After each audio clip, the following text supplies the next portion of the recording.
La más cordial de las bienvenidas a usted que se prepara para recibir todo un cúmulo de información que gracias al sacrificio de muchos hermanos y hermanas en tiempos de guerra ofrendaron su vida para poder tener la oportunidad de informarle lo que en la mayoría de medios no se le cuenta. Le saluda su servidor Víctor Sánchez y junto al equipo de comunicaciones del FMLN estamos listos para llevarle en un recorrido nacional e internacional. Saludos a quienes nos ven o nos escuchan por la frecuencia de la red de radios comunitarias Voces Unidas de Oriente y por supuesto a usted que nos sintoniza desde su dispositivo móvil dentro o fuera de nuestro país. Comenzamos su espacio, Frente Informativo. Acontecer legislativo. Iniciamos esta emisión conociendo el trabajo que se realiza en la Asamblea Legislativa. Llegamos al mes número 11 aprobando una iniciativa contemplada para situaciones temporales porque se confía que las autoridades podrán resolver de forma rápida al contar con funcionarios capaces y con visión de país. ¿Cuál es la realidad? Mercedes Alvarado nos presenta la siguiente nota. El oficialismo aprobó por 11ª ocasión la prórroga del régimen de excepción, a pesar de las fuertes críticas internacionales por la masiva y sistemática violación de los derechos humanos de población inocente. Respecto a ello, la diputada Marlene Funes destacó que con esta prórroga se pone en riesgo a la población inocente, que puede ser una víctima más de captura arbitraria. Aquí hemos denunciado los casos puntuales de violaciones a derechos humanos. Familias salvadoreñas, en este pleno legislativo tenemos eruditos tan avanzados que han hecho una clasificación de seres humanos, a los que algunos le otorgan derechos y a otros no.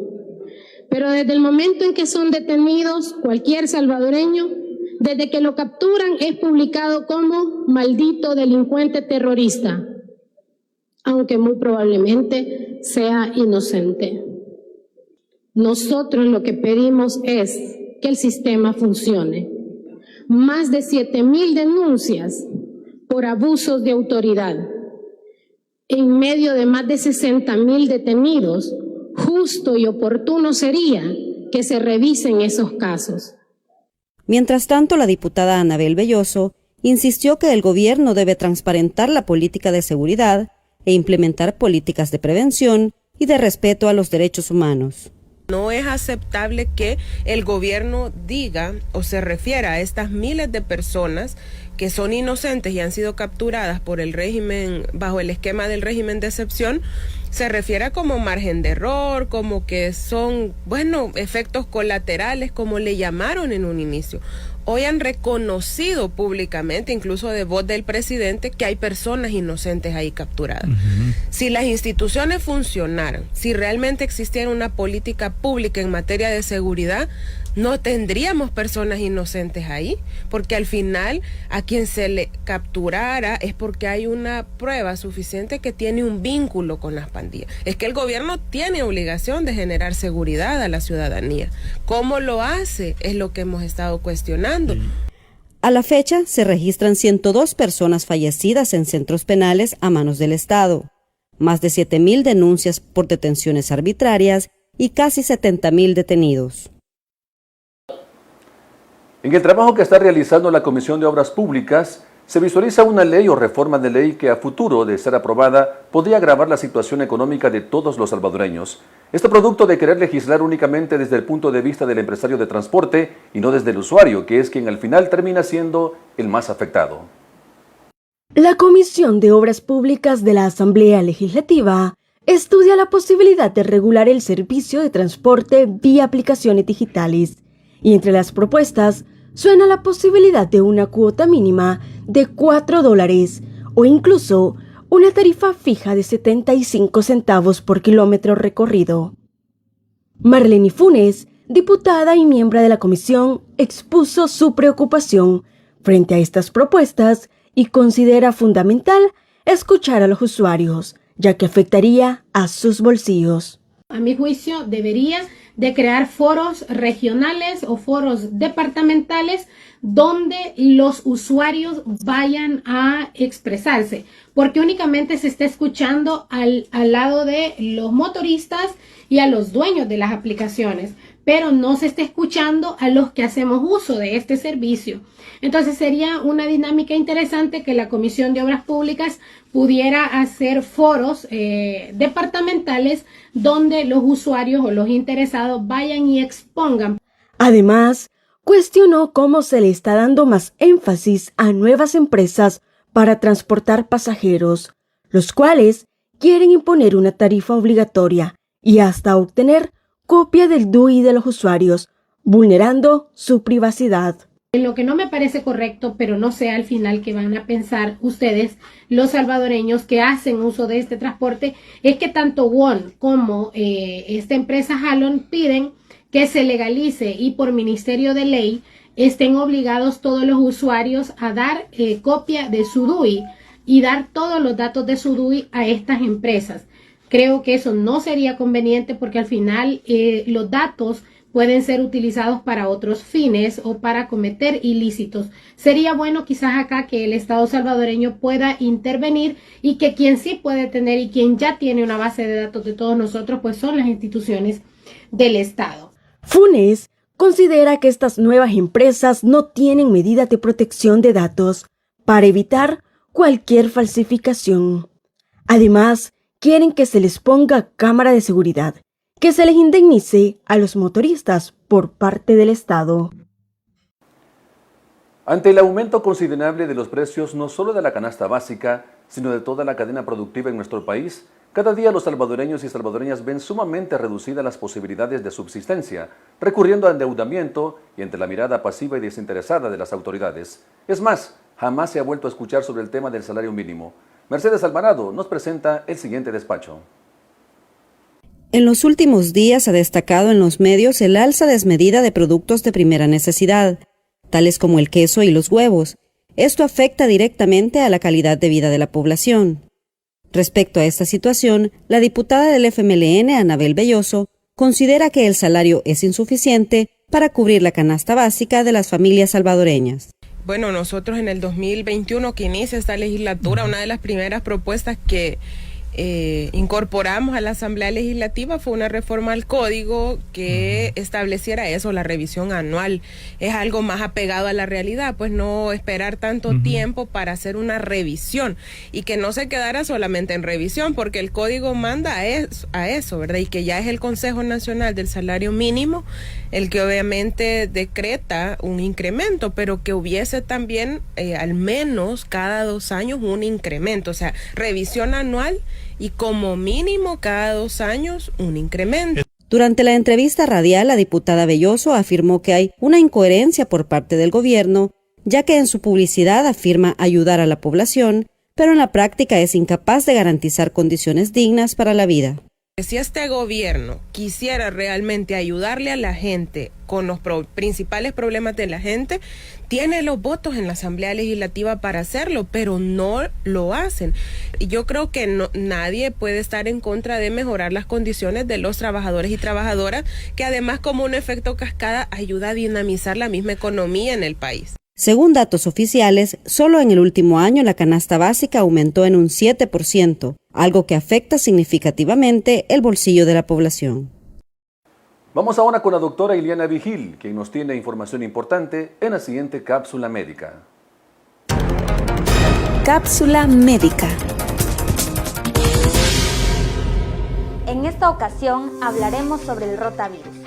El rotavirus es un virus altamente contagioso que afecta principalmente a niños menores de 5 años y adultos en edad avanzada. Sus síntomas principales son vómito, diarrea que puede durar entre 3 a 8 días, fiebre mayor de 38 grados y en algunos casos dolor abdominal y falta de apetito. ¿Cómo se puede transmitir esta enfermedad? El rotavirus es un virus altamente contagioso que lo encontramos en las personas infectadas. Este puede estar presente en las heces desde 2 días antes hasta 10 días después de haber presentado la sintomatología. ¿Cómo podemos prevenir la enfermedad producida por el rotavirus? La parte más importante es la vacunación. Por lo tanto, invito a los padres a que cumplan con el esquema de vacunación de sus recién nacidos, ya que a los 2 y 4 meses de edad se aplica la vacuna contra el rotavirus.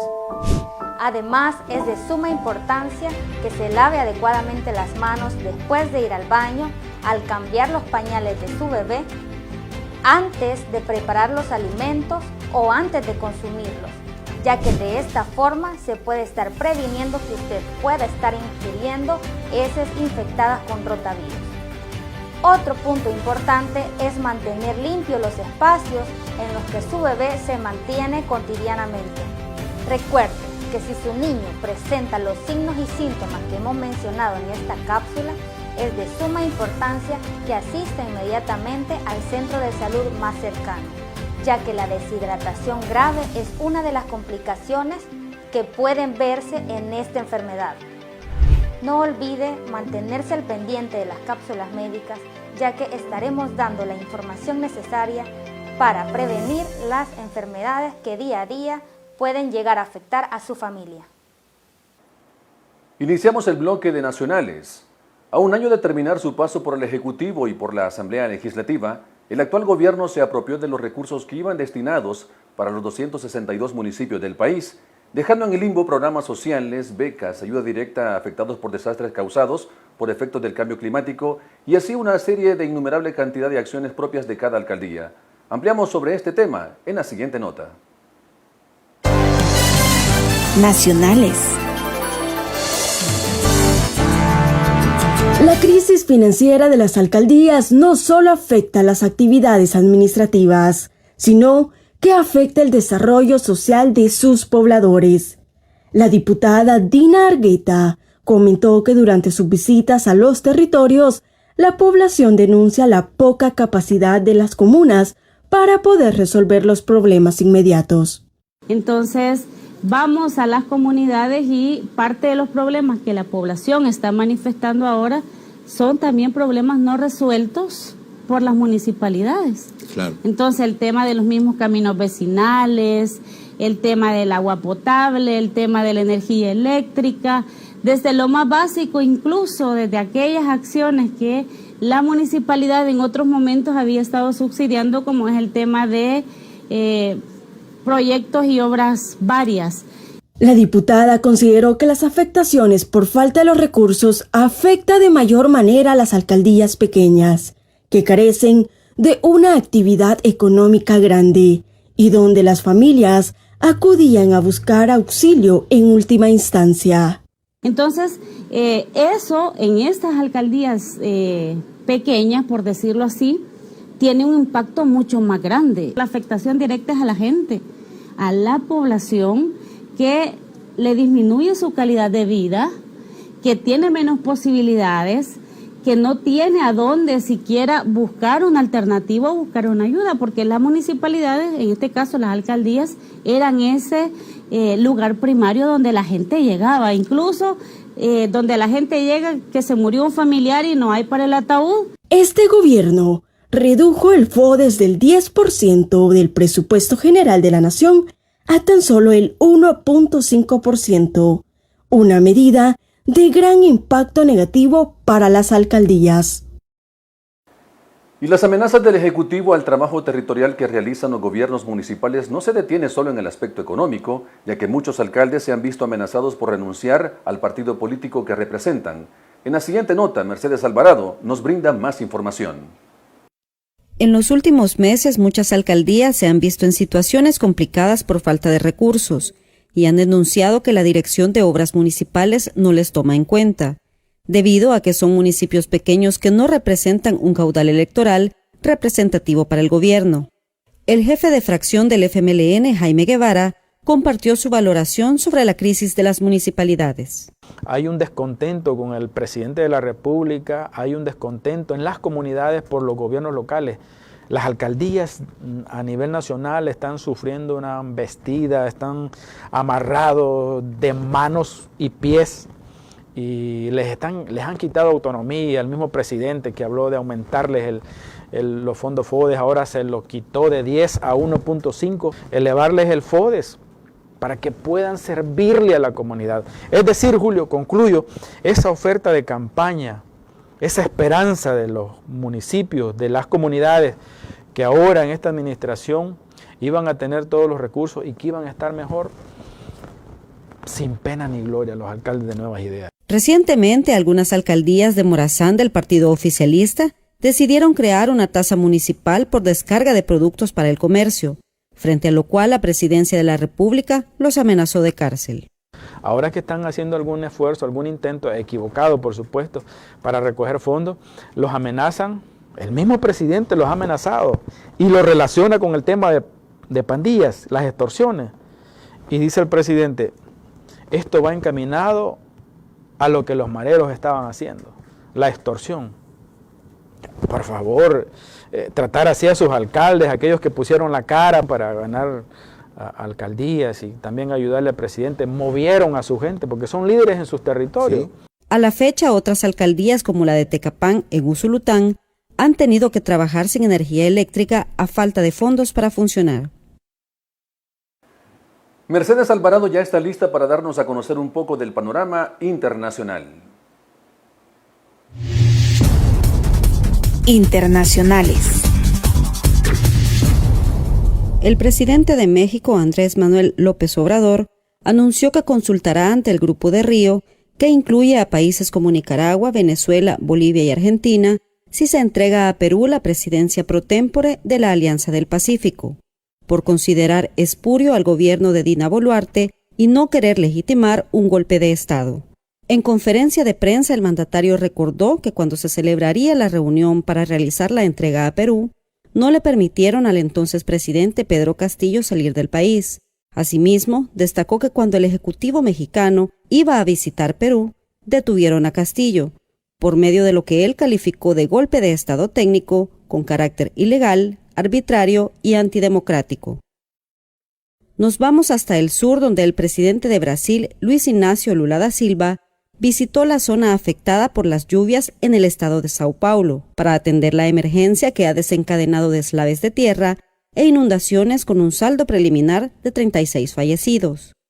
Las autoridades brasileñas continúan en las labores de búsqueda de al menos 40 personas tras el fuerte temporal de lluvias que azotó el litoral de Sao Paulo el fin de semana. Chile también se mantiene en emergencia debido a incendios forestales. El subsecretario del Interior, Manuel Monsalve, actualizó la información sobre la situación de los 260 focos activos de incendios forestales, de los cuales 77 se combaten actualmente en la región centro-sur de Chile.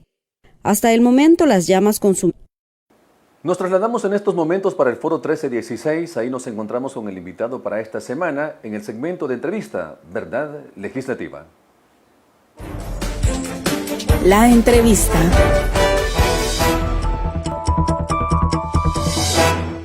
Estamos una vez más con usted en esta segunda parte de este programa en el cual le brindamos información importante sobre lo que acontece en nuestro país y también en el mundo entero.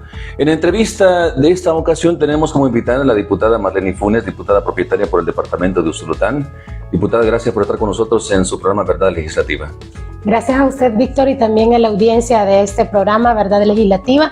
Un saludo muy especial a mi querido departamento Usulután, que en un tiempo fue conocido como el granero de la República, pero que poco a poco se está desmantelando. Sabemos, diputada, que en el departamento de Usulután usted tiene siempre están conectadas con usted cuando hace también los en vivos y están pendientes de toda la información y todo lo que usted le brinda a esas comunidades. Un saludo muy especial para esas comunidades. Exacto, es que mi cercanía con las comunidades viene precisamente que yo vengo de una comunidad, formé parte de las comunidades eclesiales de base. No es una cuestión tanto política, sino que no llegas a la gente solo cuando querés llegar a un cargo público, sino que el contacto es permanente y lo hemos tratado de mantener y ojalá que se mantenga por muchos años antes, durante y después del ejercicio público. Así es importante entonces esa cercanía con la población, porque eso también permite que cuando usted habla de los diferentes temas de nación, de coyuntura nacional, sea muy bien recibido también ese mensaje. Bueno, dentro de nuestros diputados, una de las que más seguidores tiene y la que más visualiza. Que cuando escuchas a la gente de verdad, cuando hablas con ellos y no solo llegas a hablar y hablar, sino que escuchas, en verdad pones atención con diferentes temas que pasan en el país. Cuando yo tomo la palabra en el pleno legislativo, cuando yo me siento en ese curul, cuando yo enciendo el micrófono, no estoy hablando yo estoy hablando lo que la gente me cuenta allá y no son historias cualquiera. es el día a día de la comunidad. Eso es ir y escuchar, no solo ir a hablar, sino entablar esa conversación. Y creo que eso es lo que hace que la gente se sienta identificado. Cuando yo hablo del régimen de excepción, cuando yo hablo de las injusticias que se están cometiendo, no lo hago por mí. O sea, no es Marlene Funes la que está hablando. Marlene Funes está transmitiendo el mensaje de la gente. Así es. Y el impacto del mensaje es todavía mucho más efectivo cuando se tiene la solvencia. Usted conversara y también le transmitiera a la población que nos ve, es el tema de que poco a poco en nuestro país, no poco a poco, desde que comenzó este gobierno, se ha venido de forma gradual haciendo institucional la corrupción en el país a través de diferentes leyes que se han ido aprobando. De este gobierno empezó con una asamblea adversa. Entonces la asamblea de alguna manera ponía frenos o ponía algunos requisitos para el uso de los fondos públicos, porque cuando se es funcionario público, el dinero que administras no es tuyo, sino que es de la población, es de la colectividad, sale del pago de tus impuestos, del pago de mis impuestos y del pago de los impuestos de todos. Entonces, la Asamblea Legislativa era una especie como de ente contralor o que vigila y que también daba aviso a las demás instituciones del Estado. A partir de la llegada de la nueva Asamblea Legislativa, debo decirte, la dinámica cambia completamente. Entonces, para aprobar una ley en el país, necesitas 43 votos. El pueblo, bien o mal, le dio al partido en el gobierno más de 60 votos entre aliados y partidos afines al presidente. Entonces, de alguna manera, te das cuenta de que inician primero haciendo algunas acciones que no son correctas.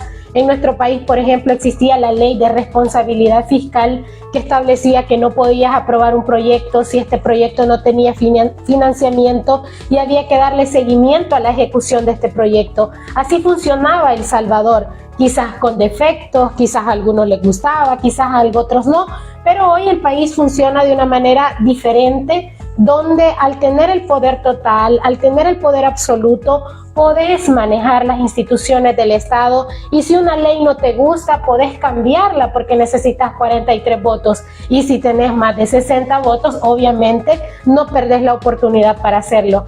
Es así como en el país, poco a poco, lo que antes era visto como algo ilegal, como era visto como un acto de corrupción, hoy se ven como actos normales porque están apegados a la legislación que ha sido creada por el mismo que controla el poder. Y quizá aquí nosotros en la deducción de responsabilidades decir, ¿será que es culpa del que ostenta el poder total o será cobardía de los que le rodean? Porque si esta Asamblea Legislativa, por ejemplo, quisiera hacer efectivos los mecanismos de control, pudiera, porque incluso las mismas leyes que se aprueban acá tienen ciertos mecanismos de control que no son completos, pero que se podrían accionar. Pero esta Asamblea Legislativa hace como lo más fácil, ¿no? No ve, no oye, no habla, porque eso también le garantiza a los diputados mantener un curul en las próximas elecciones. Esta servidora, ¿por qué denuncia y por qué dice, mire, de nada me sirve a mí venir y decir sí cuando hay que decir sí o decir no cuando hay que decir no y pasar solo venir a ganar el salario? No, nosotros como FMLN proponemos y también hacemos las observaciones necesarias. Por ejemplo, en El Salvador se quedó ya aprobado un préstamo para el tema del Hospital Rosales, ¿no? Todos conocemos eso. Ya van 3 diseños diferentes. Pero ¿cómo puedes decir este gobierno no ni entrega el hospital, ni entrega el dinero, no sabemos nada? Fácil, porque el gobierno creó la DOM, que es la Dirección de Obras Municipales. Y lo que hace después de que crea la DOM, que la DOM tiene su propia ley de compras y adquisiciones, que no se regía por la LACAP, mucho menos se va a regir por la ley actual. Entonces lo que hace es decir, ahora el Rosales lo va a construir la DOM. Entonces eso ya legalizaste un acto de corrupción. ¿Por qué? Porque ya hay una ley que lo respalda. Entonces por eso nosotros decimos, en El Salvador poco a poco se está legalizando la corrupción. Incluso las prácticas de nepotismo que antes fueron muy señaladas, muy cuestionadas. Incluso esta servidora cuestionó, y creo que miles de los salvadoreños que vivimos en este hermoso país cuestionamos el hecho de que el hijo, el sobrino, el nieto de un funcionario público estuviera ostentando un cargo público. Fue muy cuestionado, pero hoy pareciera que hay nepotismo, pero ese nepotismo es bueno, y te dicen que son plazas ad honorem, pero en una crisis te dicen yo tengo una plaza ad honorem, ¿no? Tú eres el presidente y tú dices no tenemos dinero, y te digo yo que tengo una plaza ad honorem, Víctor puede usar mi salario para salir de la crisis. O sea, momento, ad honorem es que no estás ganando, ¿qué dinero estoy poniendo a tu disposición? Entonces aquí pasan dos cosas: o nos están viendo la cara a los salvadoreños, o nosotros somos demasiado inocentes para no comprender esos mensajes. Entonces nosotros normalizamos la corrupción, la legalizamos, normalizamos el nepotismo, y nos viene el oficialismo con el discurso de siempre: los corruptos son arena FMLN, nosotros no, y caemos en un juego bien penoso. Y yo lo he dicho en el pleno, no sé si ustedes me han escuchado. Hoy en El Salvador, el discurso de la nueva clase política parece que fuera: tu corrupto es menos corrupto que el mío, o el tuyo es más corrupto que el mío. Es más, también la población lo dice. No, y la población lo dice. Eso es lo risible del caso, que la población inclusive dice. Hay una frase muy popular en los que están escribiendo en redes sociales constantemente: si antes lo hicieron, ¿por qué se quejan hoy? Normalizás porque llegas a ese grado ya de conformismo. Yo te digo una cosa: que la mayoría esté de acuerdo no significa que eso sea correcto o sea legal. Yo lo he dicho siempre. Ya la mayoría puede decir: ay, si aquel robó y ¿por qué no puede? Pues bueno, hay un comentario recurrente en mis redes sociales: si aquellos robaron, también tiene derecho a robar.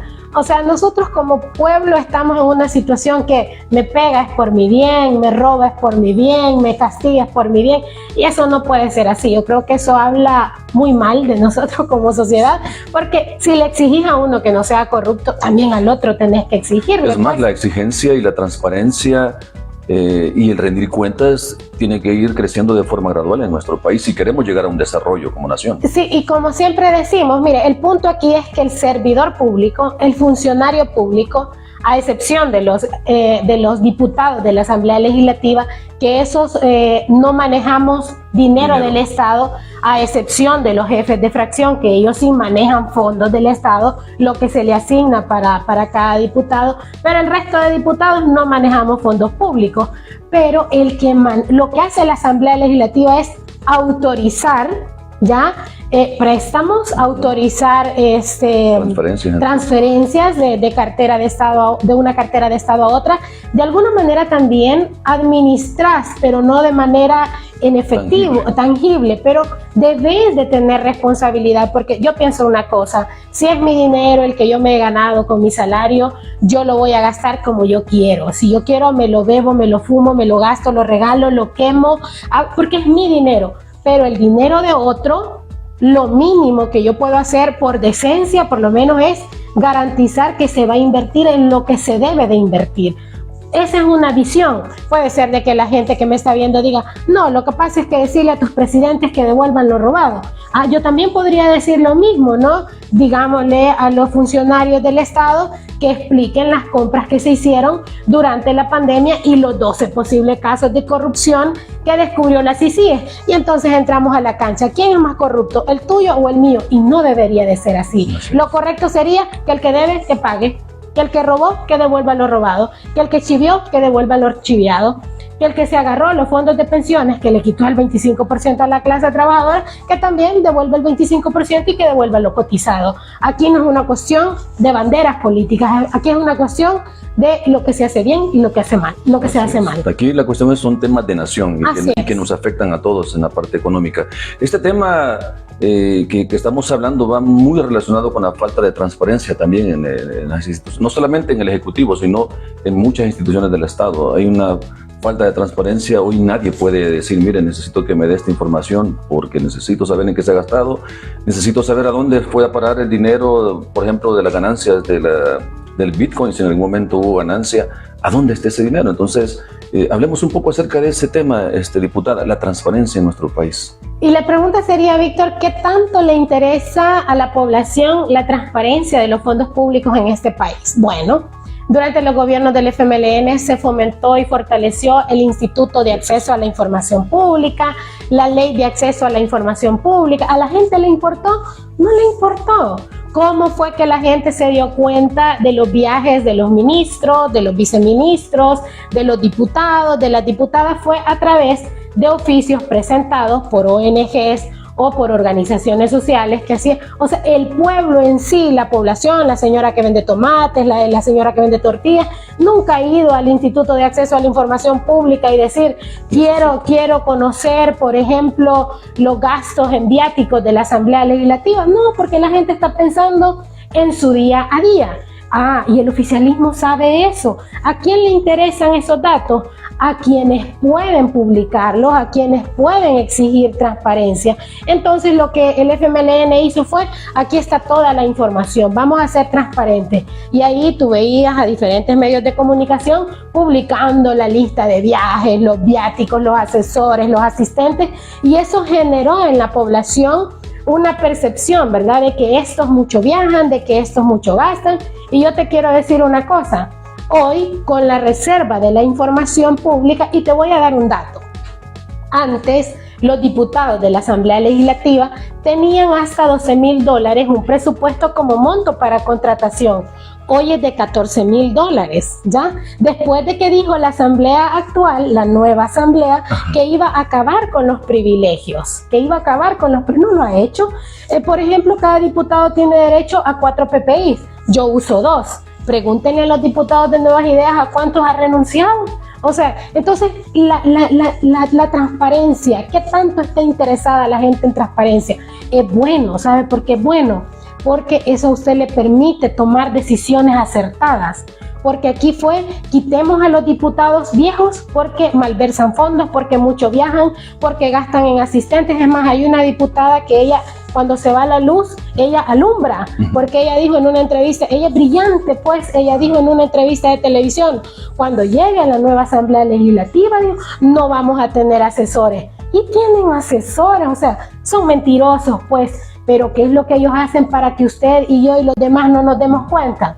Ocultar la información. Y como dice un dicho muy conocido, ojos que no ven, corazón que no siente. El pueblo no ve que se están gastando su dinero, que se lo están chiviando, que lo están usando en actos de corrupción, pero como usted no ve, usted no siente, usted no critica, usted no dice nada. Entonces, a mayor ocultación de la información, mayor capacidad de la gente de poder opinar y de poder tomar una decisión. Y yo quiero retar a los que me están escuchando.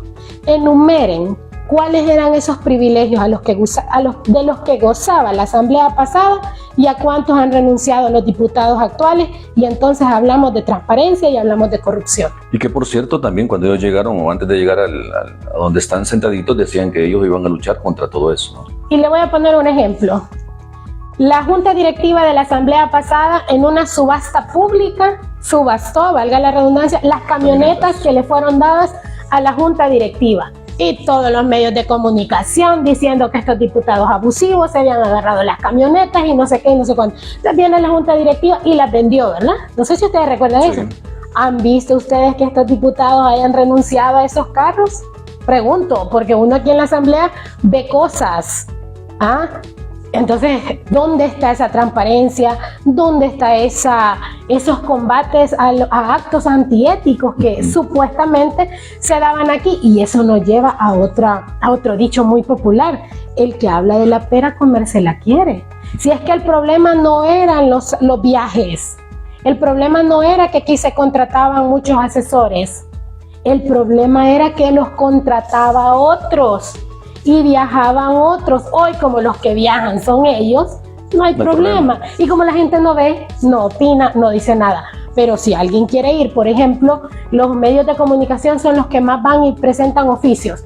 Y lo que le regresan es una carta diciéndole: esta información ha sido declarada bajo reserva por los próximos 7 años. Como decimos, tenga para que se entretenga, porque de ahí no pasa. Esa es la realidad que nosotros vivimos. Sí, quizás aquí en este sentido, un poco abonando lo que dice la diputada, si el gobierno dejara el acceso a la información pública en este momento en manos de todas las personas, el otro año la percepción, o este mismo año la percepción de cómo está haciendo las cosas el gobierno cambiaría?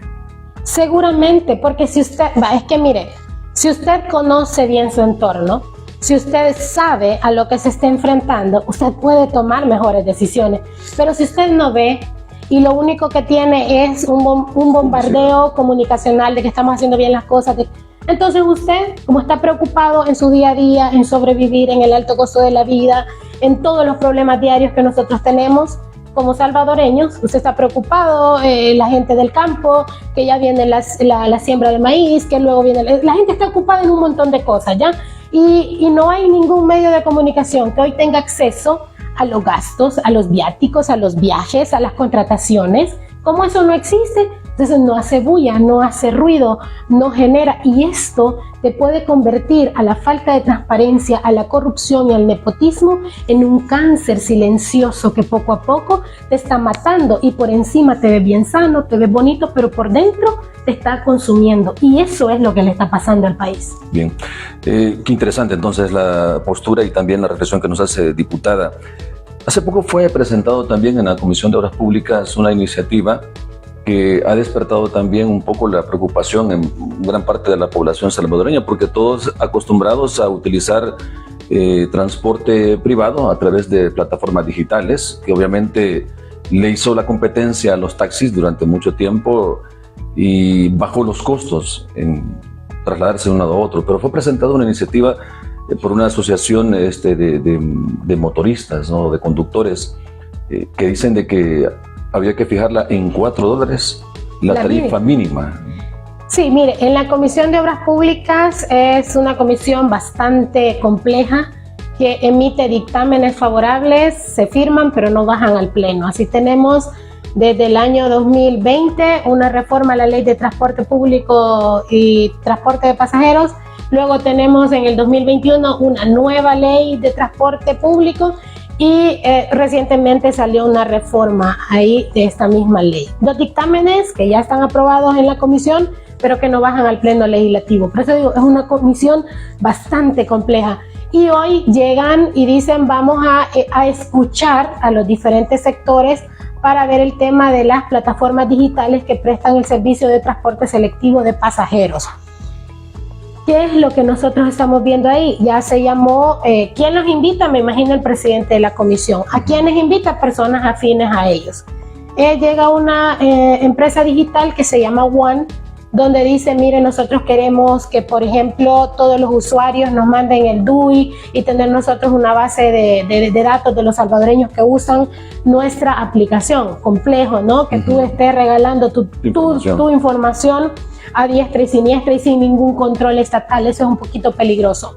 Luego llaman a esta asociación de motoristas que ellos se han agrupado, no son todos los del país, debo decirlo, sino que es un grupo de personas que tienen objetivos en comunes y problemas en comunes. Y ellos traen una propuesta que a mi juicio, como lo externé en la comisión, no es acorde a nuestra realidad, porque si bien, como usted lo ha mencionado, Víctor, ¿cuál ha sido el éxito de estas plataformas digitales? Por la comodidad, por lo barato y por lo seguro, ¿verdad? Entonces usted llega más rápido, le cobran menos, entonces usted opta por este medio de transporte. Pero si usted, su propuesta como motorista es, póngale $4 mínimos, no importa la distancia recorrida, ahí ya se complicó. Sí. Y complicó también a los usuarios. Y dice, también queremos que por kilómetro recorrido sean 75 centavos de dólar que me va a pagar. Y va a empezar a correr desde que yo inicio, es decir, desde que la aplicación me dice, por ejemplo, usted está acá en la asamblea, pero el Uber está en Metrocentro. Usted va a empezar a pagar desde que empezó a correr el de Metrocentro para acá, la ida y vuelta, o ya hasta donde lo va a llevar. Porque en ese tiempo, dicen ellos, nosotros hemos gastado combustible y puede ser que sea cierto. Pero es bastante excesivo el precio. No hay un documento base, no tenemos un documento base para estar estudiando. Nosotros como FMLN es bien complicado decir, aquí tenemos una propuesta, porque todas las propuestas que nosotros llevamos dicen no pasan o no las agendan. Entonces yo creo que lo que se debe de pensar en este tema, como bien se lo decíamos a los motoristas, todos somos salvadoreños. Y ellos andan luchando por sobrevivir. Así es. Aquí las grandes ganadoras son las multinacionales, que no sé si son transnacionales o son multinacionales, porque al final es una es una aplicación digital que vos andas en tu teléfono y que no sabes ni quién es el dueño, ni dónde tiene la sede, no sabemos muy poco. E incluso me atrevería a decir que todavía estamos en esa telaraña de nombrarles jurídicamente qué son y de establecer quiénes son los responsables de estas aplicaciones. Los motoristas andan ahí porque a la falta de empleo, bueno, algunos tienen que alquilar vehículos para poder hacer prestar este servicio, pero el mayor porcentaje se lo lleva la aplicación. O sea, también aquí esta nueva ley o este embrión de ley que salga de esta comisión debería de ser una ley donde los salvadoreños no salgamos perjudicados, es decir, ganar, porque el dueño del vehículo es su medio de vida, o sea, de eso vive, de eso come, y el que usa el servicio lo hace también por comodidad y por necesidad, ¿verdad? En esta parte, diputada, sí se necesita, como usted lo decía, un análisis un poco más técnico, porque yo que también en algún momento he recurrido a estas aplicaciones para poder trasladarme, entre más es el costo, por ejemplo, de un viaje, más también la cuota que le cobra la aplicación al motorista.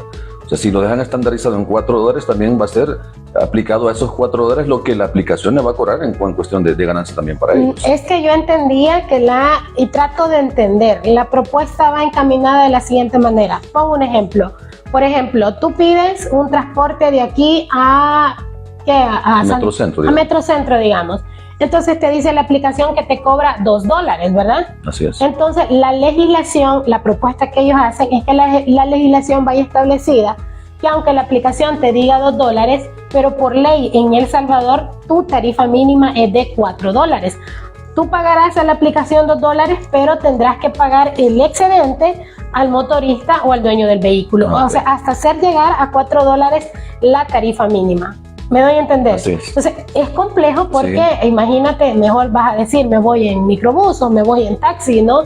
Y ya dejo de usar la aplicación. Entonces, por eso yo digo, ¿cómo lograr que, porque el trabajador, el motorista, pone su fuerza de trabajo, pone su vehículo, pone combustible, y la aplicación lo único que hace es mandarte el cliente y se queda con un buen porcentaje de la ganancia, prácticamente sin hacer casi nada, ¿verdad? Entonces, es ahí donde sería importante también la intervención del Estado y tratar también de que los taxis, porque es una competencia desleal para los taxistas, los taxis puedan ir modernizándose. Claro, para esto se requiere apoyo estatal, ¿no? Que los taxis poco a poco vayan modernizándose, cambio de unidades, mejor trato al usuario y puedas competir de manera legal y legal con este sector, porque ahorita los más afectados son los taxistas, que también son salvadoreños. Por eso yo decía, aquí busquemos una ley que nos permita ganar, y con esto termino la idea. ¿Cuál es el problema hoy de la Asamblea Legislativa? Y a dos ejemplos me remito. Aquí se aprobó una ley de pensiones. Ahí estuvieron, unas gentes hasta lloraron ahí, hasta las lágrimas sacaron contando sus experiencias. Pero al final se aprobó una ley que no tomó en cuenta los aportes de los sindicalistas. Luego se aprueba una ley anterior a esta, la ley de recursos hídricos, ¿verdad? Y también allá en el CCL se escucharon a diferentes sectores, entregaron propuestas, se bebió café, se comió semillas, se hizo de todo. Algunos diputados hasta se durmieron en las sesiones, pero al final no tomaron en cuenta ni una sola de las propuestas dadas por los invitados, sino que se aprobó la ley que se ordenó. Puede ser que lo mismo pase con esta ley para regular la que se mande a llamar a todos, que se escuche, que bebamos té, que platiquemos, pero que al final cuando venga la orden de Casa Presidencial, porque son tan lindos ellos que ni leen, pues solo dicen vamos a aprobar y aprueban. ¿Sí, algo de Casa Presidencial? Sí, ya viene de allá, ya viene ungido, ya viene bendecido, ya viene revisado y lo vamos a aprobar. Puede ser de que eso también ocurra en este caso. Bien, complejo porque también ahí subirían los costos. Los taxis, por ejemplo, ahorita la tarifa mínima de taxi, un viaje corto, $3. Si se hace esta ley, si se aprueba esta ley, los taxistas van a tener que subir también a $4 también. Entonces, el perjudicado siempre será el pueblo salvadoreño. Bien, el último de los temas, diputada, los desaparecidos durante el régimen de excepción, el mayor fracaso del tema de seguridad para el gobierno. Mire, hablar de seguridad en nuestro país es hablar de un tema muy sensible, muy complejo. Yo creo que el 100% de los salvadoreños que vivimos acá y los que viven fuera y que tienen familia aquí en El Salvador vamos a coincidir que la delincuencia se debe de combatir. No solo la delincuencia pandilleril, sino también la delincuencia de cuello blanco, el crimen organizado y otros tipos de delincuencia y mafias que se puedan dar en una sociedad y que son un cáncer que carcomen y que corroen y que corrompen y frenan el desarrollo económico y cultural y los avances de los pueblos. Yo creo que en eso no hay discusión. El punto aquí es cuál es el camino que vas a tomar para poder llegar a cortar el problema. Para mí, sinceramente, el problema de la delincuencia común, que es lo que más se ve en nuestro país, ahí se ha visto un combate muy frontal, muy directo al tema de las estructuras delincuenciales. Pero puede pasar que si tú tienes una milpa, digamos, y le crece maleza y solo las chapodas, a la semana va a estar otra vez grande, porque no estás atacando el problema de raíz. Aquí nosotros estamos viendo como cuando hay un incendio y apagas las llamas, pero dejas encendidas brasas, eso puede volver a resurgir. Nosotros lo hemos dicho y lo vamos a decir hasta el cansancio. Aquí en El Salvador se debe de perseguir hasta debajo de las piedras al que ha cometido un ilícito, al que le ha quitado la vida a otro salvadoreño. Pero entramos a un conflicto con el régimen de excepción. Y es que el régimen de excepción no solo ha servido para combatir la delincuencia, sino que también se han cometido graves violaciones e injusticias. Y quiero explicar por qué. Cuando inició el régimen de excepción, se dijo la oposición defiende criminales, defiende terroristas. 10 meses duró esta campaña, una campaña agresiva, abusiva, sin ningún límite. Ponían a los diputados del frente tatuados, con tatuajes en la frente, y estos son los que defienden a los delincuentes. Una campaña que vino desde el máximo mandatario hasta el último en la línea de mandos. 10 meses después, el gobierno reconoce y dice: sí, hemos capturado inocentes, más de 3.000 inocentes han sido capturados, pero ya están puestos en libertad y hay otros que van a ser puestos en libertad. Entonces eso nos da la razón. O sea, hay inocentes capturados durante el régimen de excepción. Son los daños colaterales que dijo el vicepresidente. Que realmente no fueron colaterales. Sí, son daños directos a la economía, a la salud, a la vida de los salvadoreños. Entonces nosotros hoy en el país tenemos dos tipos de víctimas. Las víctimas de la delincuencia común, que estos alcanzan justicia cuando el delincuente, cuando el infractor es capturado y paga y purga su pena. Ahí alcanzas justicia. Y si hay que pedir reparaciones civiles, también ¿a quién se las exigís? Al que cometió el delito. Y hoy en El Salvador hay víctimas del Estado. Entonces, ¿quién responde ante las víctimas del Estado? ¿Cuándo estas víctimas del Estado van a tener justicia? El día que el Estado no solo reconozca la captura de inocentes, sino también repare los daños causados. Porque se ha confundido por manejo publicitario que la seguridad en el país es solo que no hayan homicidios. Esa es una parte fundamental y esencial. Eso es fundamental, pero no es lo único. Para que hablemos de un país totalmente seguro, tú y yo tenemos que tener la certeza de que en este país vamos a gozar de las libertades y derechos fundamentales necesarias que me permitan el pleno goce del desarrollo. Esa es la verdadera seguridad de mi persona como ser humano y como habitante de esta república. Eso es la verdadera seguridad. Es bueno, es importante la reducción de homicidios, pero la reducción de homicidios en el país venía desde antes del régimen de excepción. Ya desde antes del régimen de excepción nosotros teníamos días con 0 homicidios, sea verdad, sea mentira, pero teníamos esos días con 0 homicidios. Luego, con el régimen de excepción, esto crece. Y yo digo, cada vida de un salvadoreño que se salve es importante, pero también cada vida de un salvadoreño inocente que está muriendo bajo la custodia del Estado. Y si estás bajo la custodia del Estado y morís, ¿quién es el responsable? ¿Quién es tu homicida? El Estado. El Estado salvadoreño. El Estado debe de responder por ello. Por eso, y luego tenés a la par otro problema que tiene que ver con el tema de seguridad también, que es el tema de los desaparecidos en el país. Y te puede, quizás a los salvadoreños no nos guste cuestionarnos, pero te puedes cuestionar y decir, bueno, si ya algunos medios de comunicación y ya el gobierno ha dicho que ha desarticulado las organizaciones criminales en nuestro país, pero siguen habiendo desaparecidos, ¿verdad? Entonces esto te puede llevar a una conclusión. El tema de los desaparecidos es mucho más complejo entonces, porque no tiene que ver con delincuencia pandilleril, porque si ya están desarticulados, porque si ya está controlado, ¿por qué en el país siguen habiendo desaparecidos? ¿Qué clase de crimen o qué clase de organización criminal hay detrás de los desaparecidos? Y cerrar los ojos y hacer de cuenta que no existe el problema no lo soluciona. Familiares de desaparecidos andan hasta con un álbum de fotografías y la fecha en que supieron por última vez de su ser querido.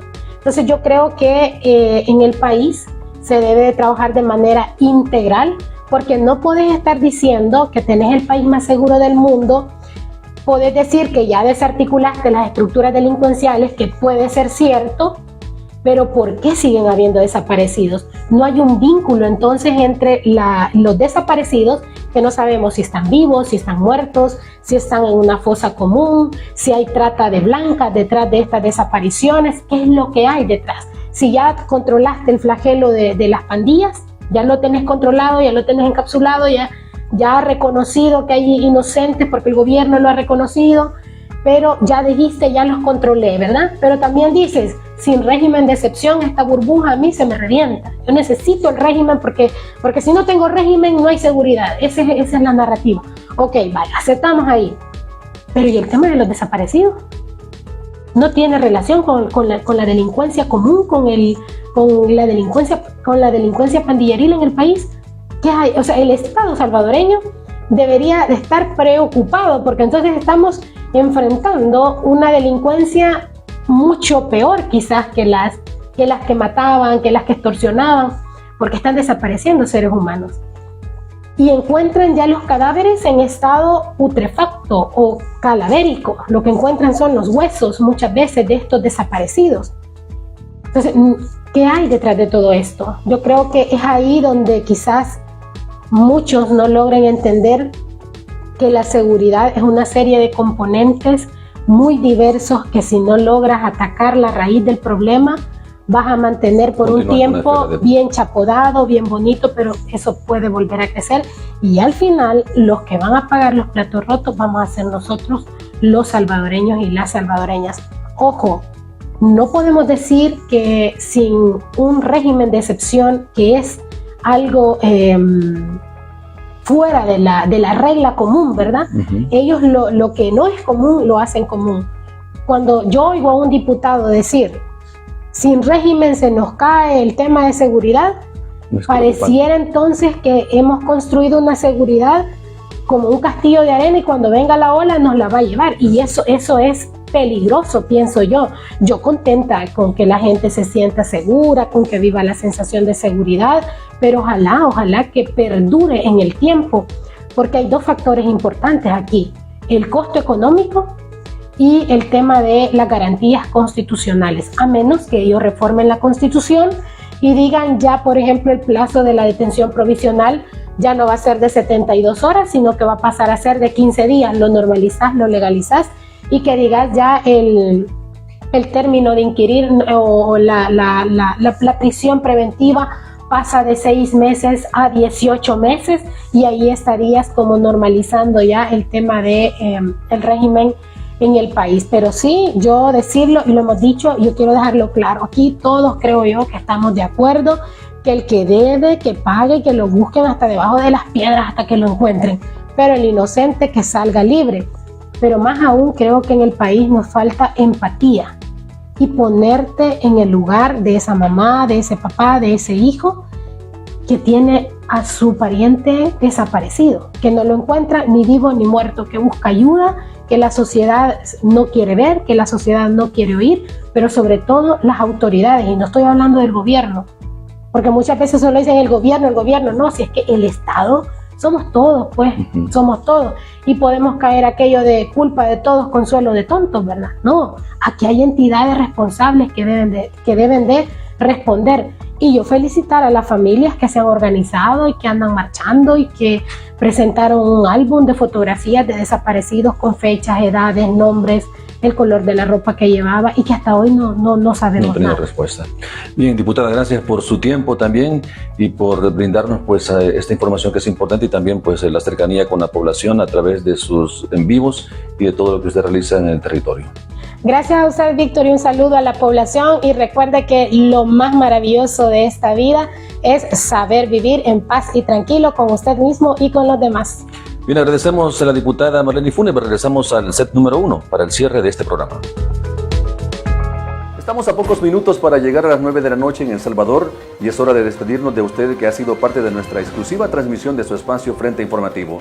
Gracias a quienes nos sintonizan por la red de radios comunitarias Voces Unidas de Oriente, Radio Iscanal, Mangle, Fonseca, Segundo Montes y Tehuacán, y también a usted que nos visualizó por las plataformas digitales. Me despido cambiando un poco la célebre frase de la actriz y humorista canadiense Catherine O'Hara. La noche es realmente el mejor momento para reflexionar sobre lo que pasa en nuestro país, ya que todas las ideas y pensamientos están ahí para usted, porque todo el mundo está durmiendo. Ayúdanos a cambiar la historia que hoy tenemos en El Salvador. Su servidor Víctor Sánchez y todo el equipo de comunicaciones del FMLN le desea una feliz noche. Hasta pronto.